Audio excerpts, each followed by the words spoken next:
Good evening.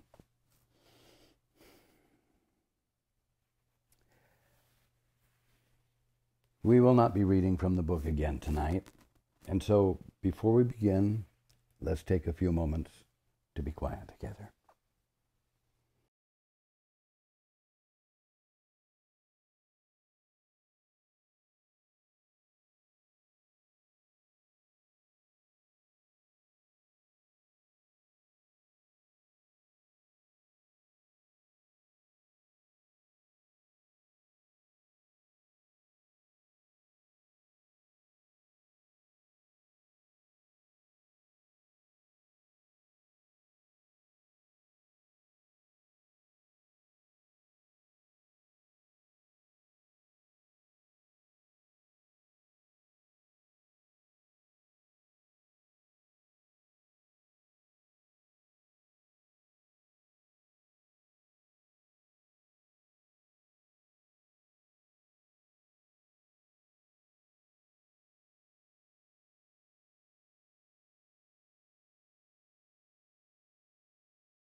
Good evening.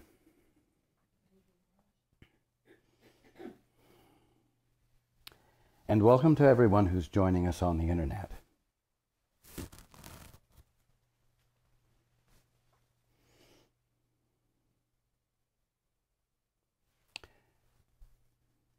There's an old proverb which says, may you live in interesting times. Well, to say the least, you are in interesting times. But I want to shift the focus a little bit from what you think the interesting times are and what I think the interesting times are. You think the interesting times are the events going on in the world. Dynamic, revolutionary, transformational, with both positive and negative aspects. But there's a more important, interesting item, and that is that whether everyone knows it or not, everyone is standing at the threshold of making a shift of perception of the sort that we've been studying in A Course in Miracles for quite some time. The interesting times you are in are the point in your apparent development where you abandon your independence, your sovereignty, your arrogance, your superiority, and any position you think you have achieved. And you abandon it in favor of allowing yourself to experience a position which accompanied you in your birthright. You have a position. You are the son or daughter of God.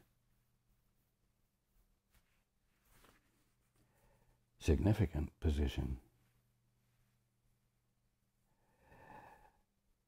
And in that position you have things to do.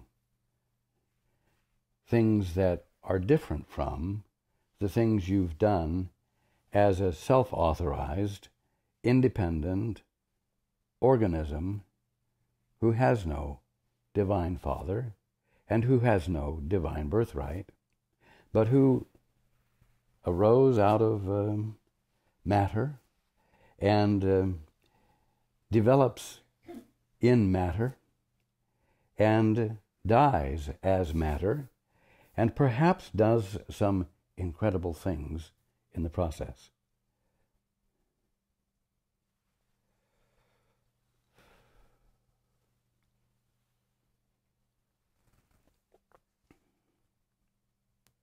We talked last week about the fact that in your independent state, you exist in a realm of polarities.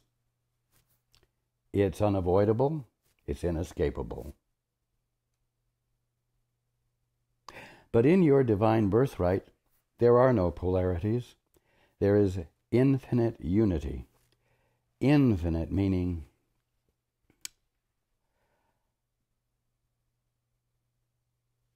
infinitely varied. Infinite meaning the experience of being that is full of infinite variety of experience and things. And yet, in that infiniteness, there are no polarities. There is only communion. Not chaos, but communion. Everything fits together, everything works together. Everything communicates its meaning and its intent and purpose with everything else simultaneously as an infinite conscious experience.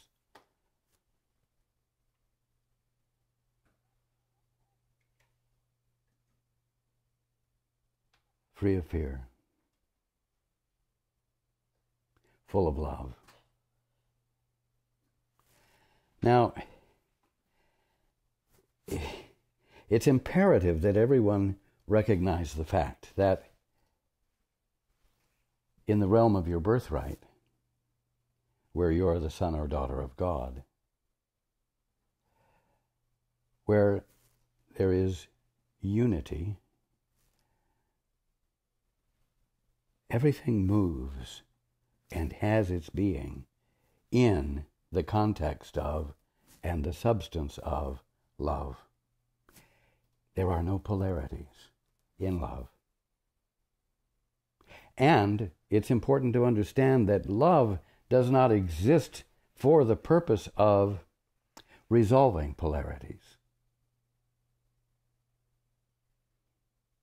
You sometimes forget that and think that you are studying the course and learning how to remove the blocks to love so that love can be used to resolve polarities in the dream, in the orphanage, in the realm of independent self-government. And that's not correct. It's important to know that. Else you will try to apply love to the, quote, human condition, to improve it. When love moves you out of the imagined condition called the human condition and reminds you and reveals to you once again your divinity in that realm, in that place where God's laws prevail, and lifts you out of the place where there is conflict to be resolved.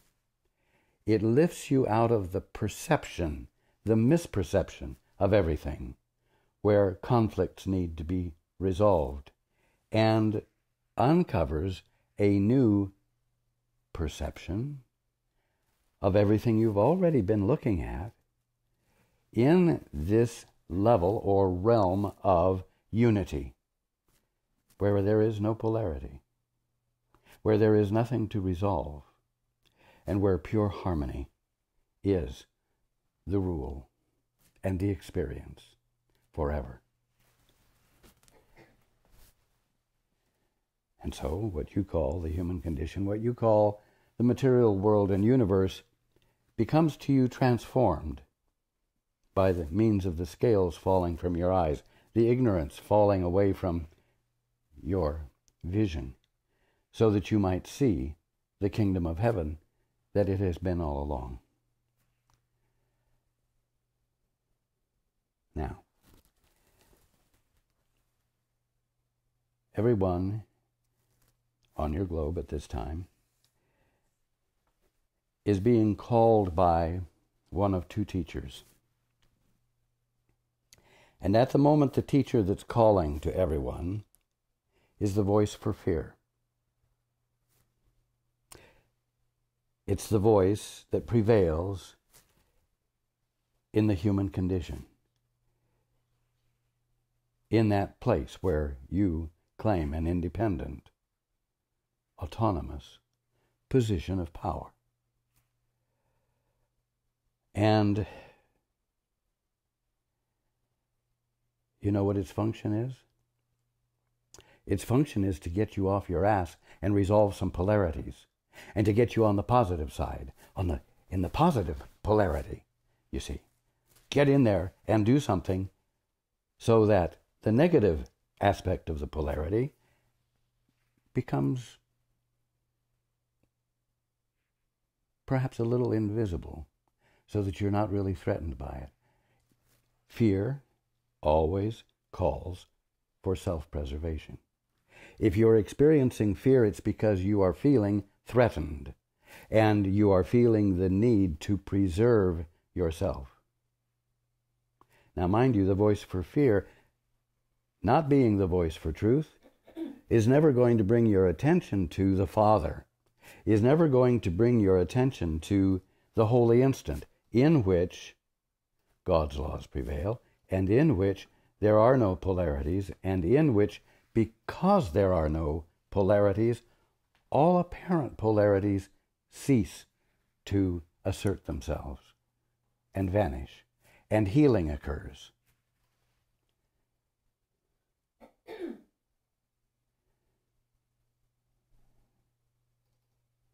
Everyone globally is beginning to feel overwhelmed. Some of you don't realize that is what is happening.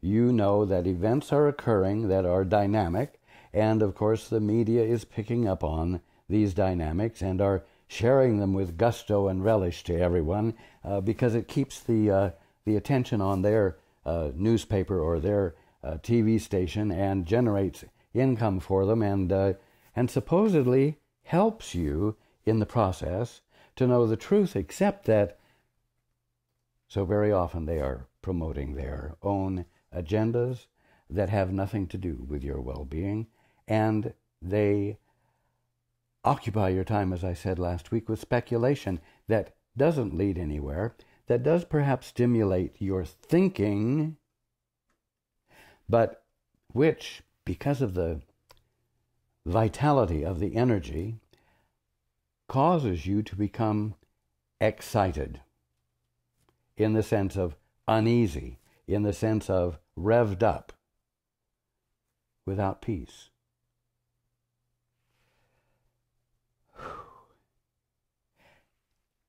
You see all of this, and it, because it seems exciting, causes you to accept it without realizing that you are becoming uneasy, and that it's not just excitement, that actually it's fear. And you need to pay attention to this so that you don't just swallow it. You don't just embrace the fear as though it's part of the, this is the key word, dynamic of life, which is invigorating and lets you know that you're alive, you see. And as a result, you don't challenge it. You don't really realize, hey, I'm not comfortable. As exciting and interesting as this is, I'm not comfortable. And if perhaps you do realize that you're not comfortable. You may not realize that you have a choice to abandon that experience. And that's why I'm here. And that's why I'm talking tonight. Because you need to realize that you have the option to abandon it.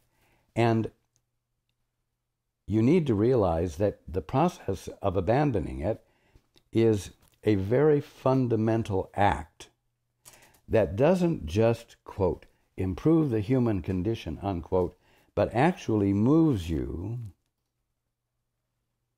out of the human condition, out of the ignorance that you suffer from, into a remembrance of your birthright in which there are no polarities, and in which the unity of being, that it is your divine birthright to be experiencing, you experience release from the conflict that seemed so stimulating and so newsworthy. And in your being released from it, those still believing it, those still caught in it, become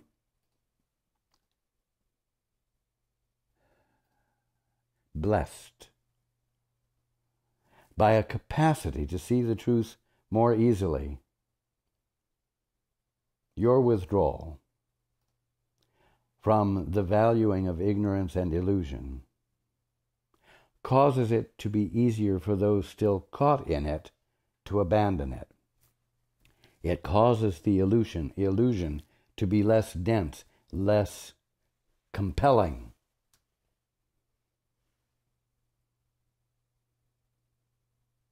And this is your job. And this is where your attention needs to be. You know, for centuries there have been conflicts and resolutions, but we truly are coming upon a point where there's not just going to be the resolution of conflict, but there's going to be the shifting from the realm of conflict into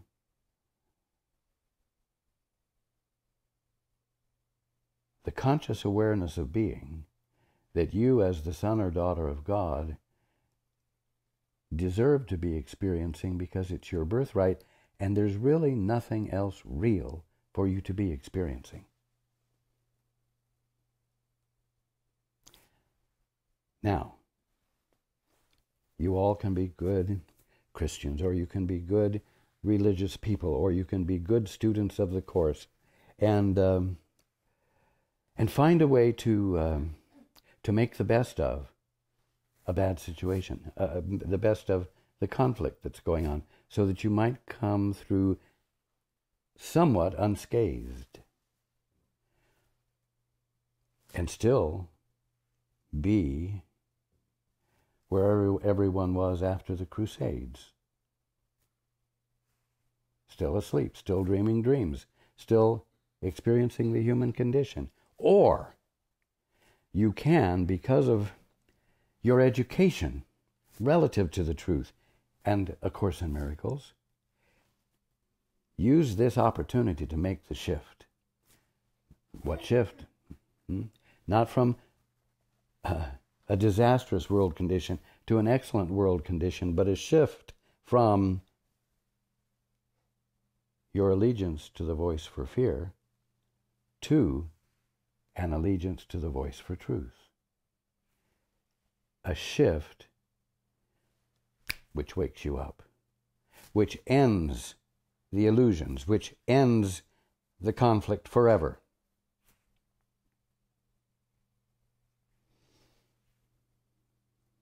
Come on.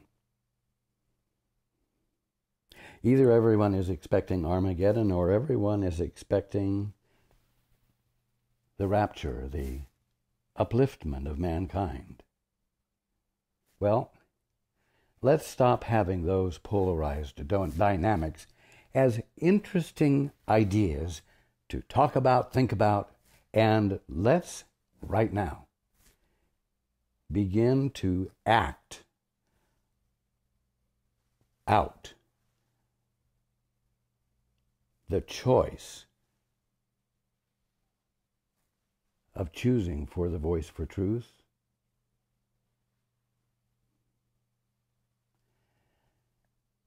opting for that the nature of which is love,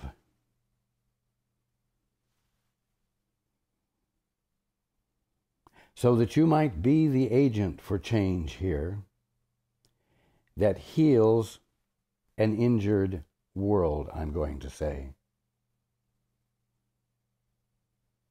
Not just of injuries current, but injuries past.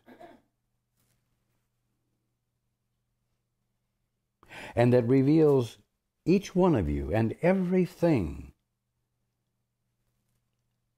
without blemish, without flaw, with complete restoration of every part of you and every part of everything.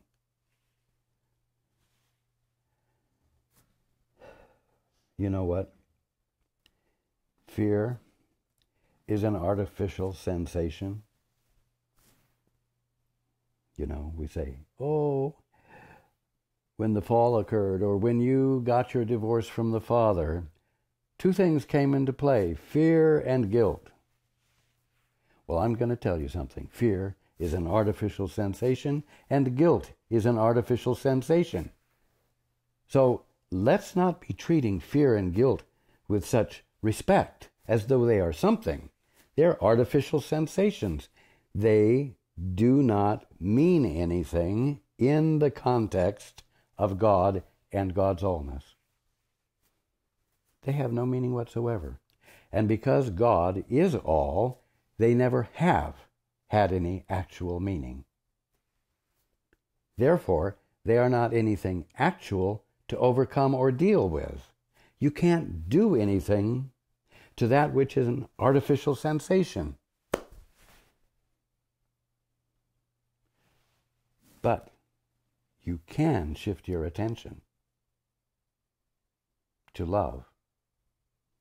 You can shift your attention away from privacy and self-authority to your Father and rejoin with your Father. And in that rejoining, remember who you are. And in that experience, find that love is the spontaneous feeling you experience relative to everything. And it's when you discover that everything is blessing you with the love that it is, so that it's an exchange, infinitely speaking, in which there's no conflict, in which there is no chaos, in which there's no radioactive damage caused recently or in the past, where there is no physical injury or disease, either currently or left over from the past, where the kingdom of heaven is redeemed from your insistence upon it being something else, a physical world and universe which began from a big bang, a physical explosion, a physical movement of force,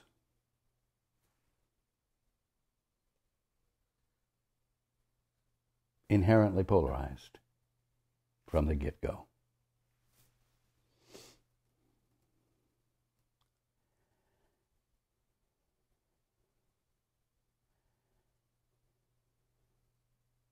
A Course in Miracles means something.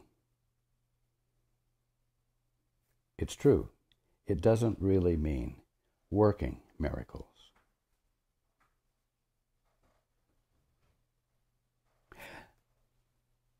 Because a miracle in that sort of definition would have to mean that some sort of force, spiritual or otherwise, would have to be applied to the material world and universe you think exists and changes it by force, so that it stops being destructive and starts being benign. Now, that would be a miracle.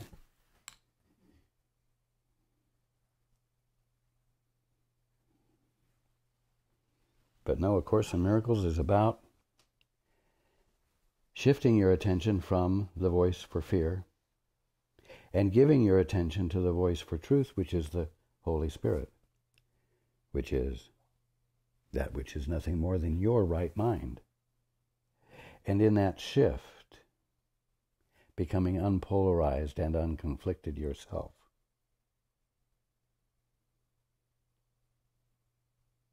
And in the falling away of the tension of this conflict that you have manufactured for yourself,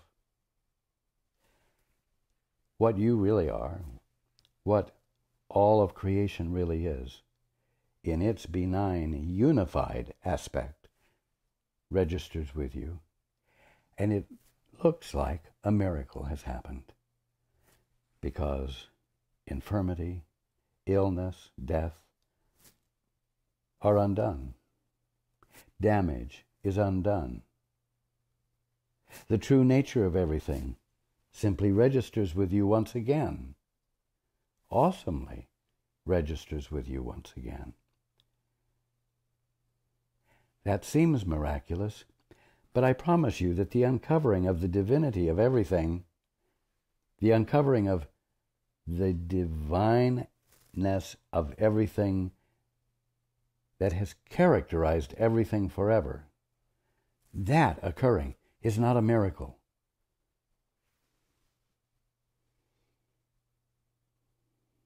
Because force is not applied to make something that was not something into something else that is something.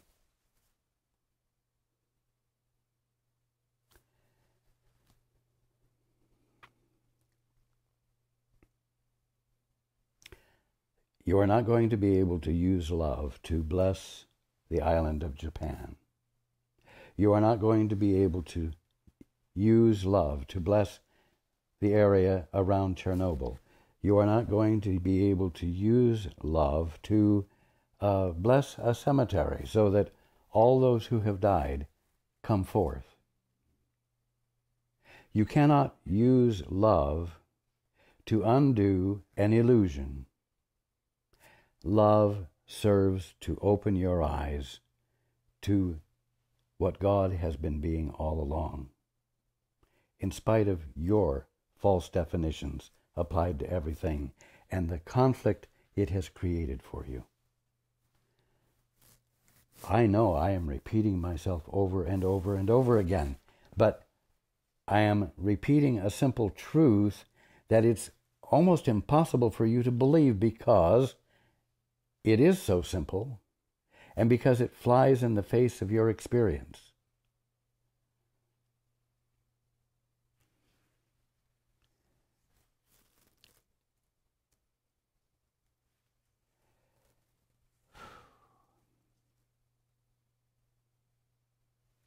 Now,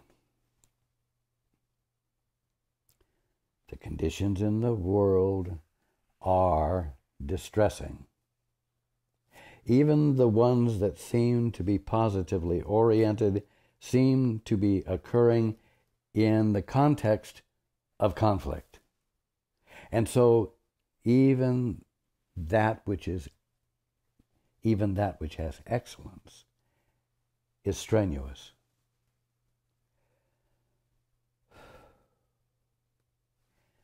The strenuousness of it, the apparent processes in time that it appears everything will have to go through, whether it's the changing of a mind of a people or whether it's the changing of the radioactivity that should take tens of thousands of years to dissipate. The fact is that time needs to be wiped out of the process, out of the picture, so that instantaneous healing can be experienced. Oh, see, instantaneous healing. Well, it's going to be hard because, of course, radioactive materials are matter, aren't they? And so they are going to have to operate according to the laws of matter, aren't they?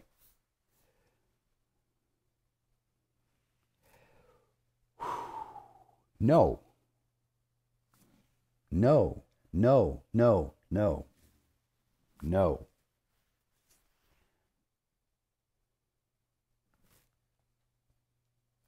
Why? Because the only change that needs to occur is you abandoning your commitment and addiction to definitions that are inconsistent with creation itself, and which, when you abandon them, will allow creation as it truly is to be experienced by you as it truly is, just like that, because of a willingness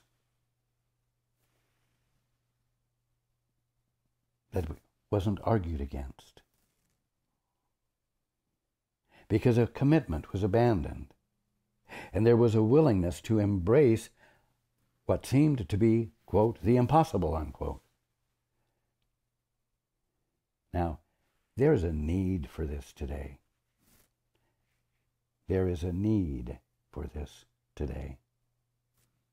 And every single one of you have the groundwork, have the basics to participate in it happening.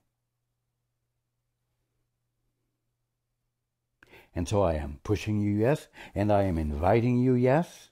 I am pushing and pulling. I'm doing everything I can to inspire you to be radical and to consider the impossible.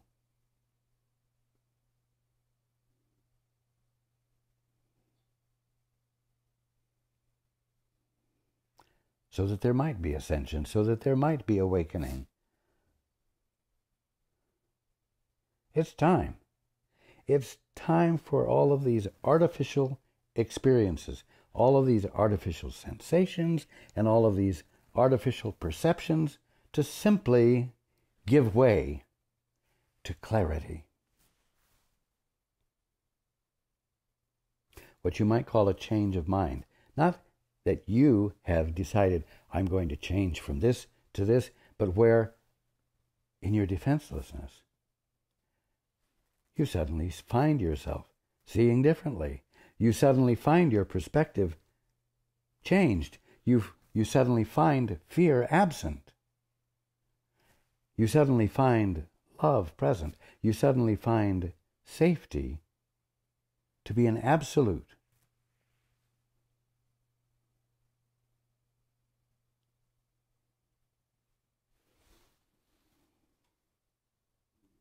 Now, this is going to take some discipline. Again, I've used a lot of words. I've expressed different ideas, but at the bottom line, we're talking about one thing: a shift from the voice for fear to the voice for truth. That takes some discipline.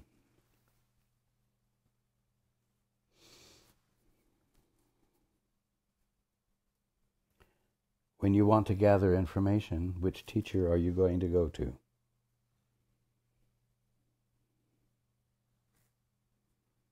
If you go to the voice for fear,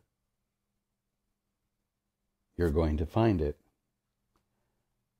promoting conflict within you,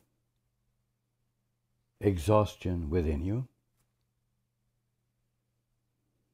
You're going to find yourself turning the negativity on yourself to find out what is wrong with you that you're having such a negative experience. I know. Maybe you're just getting old. Maybe you're developing Alzheimer's. Maybe dementia is encroaching upon you. Poor thing. Oh, yeah.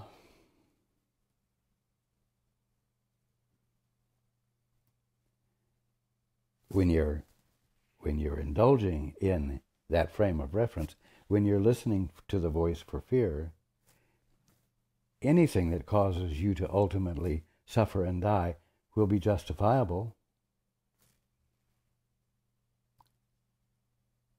And you're not likely to challenge it. You're likely to embrace it because, well, you're so depressed that there's no hope for any alternative, right? Or you have the simple option to choose for the voice for truth. If fear is an artificial sensation, then when you turn to it, you're turning to nothing. And you're investing your trust and your faith in artificiality. Nothing of substance. Nothing with a foundation. So, all you have to say is, well, this fear I'm experiencing is totally artificial, and I'm going to abandon it. And then leave it. Give your attention to the voice for truth. Why? Because there really is a voice for truth, and there really is something called truth. And when you invite it in, it reveals itself to you. And in revealing itself to you, reveals you to you, and reveals your Father to you, and reveals your holy relationship and your holy identity, and your inseparability from all that is.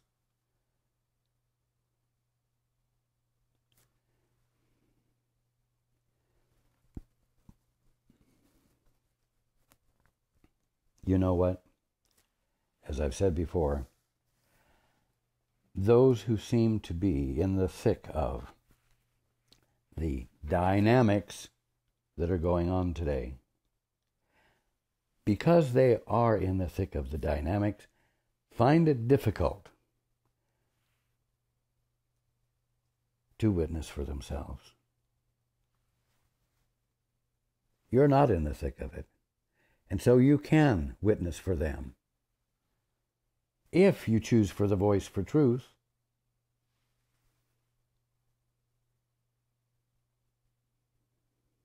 and if in choosing for it you don't abandon it by taking a peek at the television or getting the latest update on your iPhone,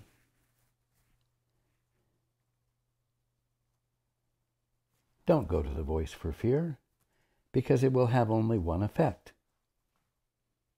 It will deprive you of knowing the truth. It will deprive you of your peace. If it deprives you of your peace, it deprives you of being an agent for change on behalf of your brother. And it absolutely keeps you from experiencing the instantaneous correction of these illusions. And therefore, it keeps it from everyone else as well. Oh, I can't change everybody else. No, you can't. Not by force. But by love, you can.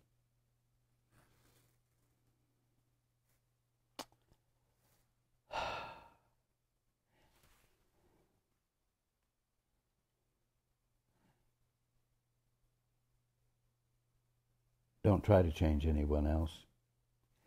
Do what uncovers to you your divinity and your experience of everyone else's divinity. Do that religiously. It will have one very practical effect.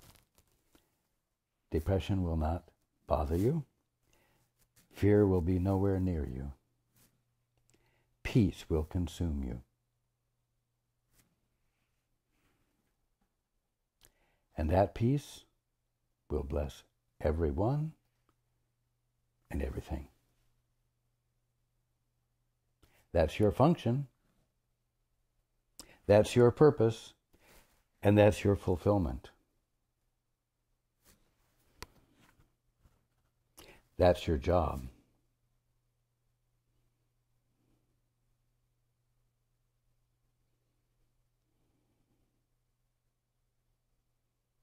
Stick to it. Persist. Anything that discourages you from that is simply the voice for fear, and you seem to be experiencing it because you've turned to that teacher. Hey, the fear you're experiencing is an artificial sensation. Leave it behind. Abandon it. Abandon it.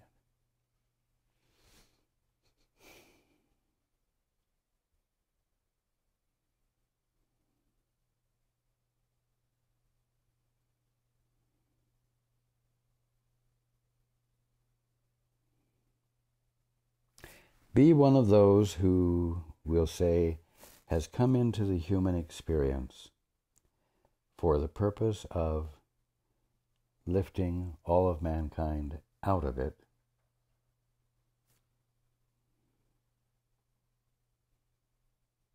and into the awakened state that it's his birthright, her birthright, your birthright to be experiencing.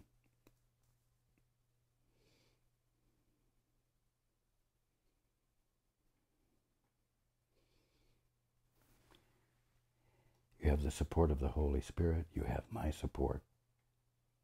All of creation supports you in your remembering who you are and blessing all of mankind and everything by the revelation that will occur to you about everyone and everything that reveals to you its and their divinity in an awesome experience of joy. Today's the day to do it. Today's the day it's possible. Today is the day you deserve it. And there's absolutely nothing actual inhibiting your having that experience today. I love you. I love you. I love you. You. Everyone. Take hold of this opportunity. Don't abandon it.